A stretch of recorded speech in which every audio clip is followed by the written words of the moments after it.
ঢাকার আশুলিয়ার বিভিন্ন এলাকায় অভিযান পরিচালনা করে ১৪ জন মাদক সেবী সহ মাদক কারবারিকে গ্রেপ্তারের পর ৬ মাসের বিনাশ্রম কারাদণ্ড ও ৫০০ টাকা জরিমানা করেছে ভ্রাম্যমাণ আদালত। শুক্রবার সন্ধ্যা থেকে রাত ৯:৩০ পর্যন্ত তাদের গ্রেপ্তারের পর নির্বাহী ম্যাজিস্ট্রেট ও আশুলিয়া রাজস্ব সার্কেলের সহকারী কমিশনার সাদিয়া আক্তারের আদালতে এই সাজা দেওয়া হয়।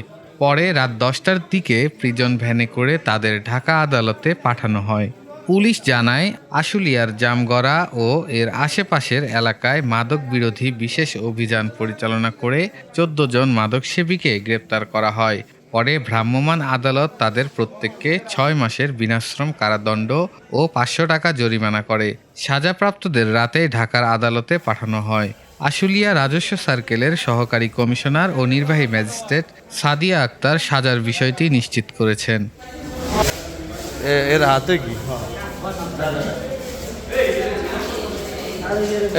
কি ওর হাতে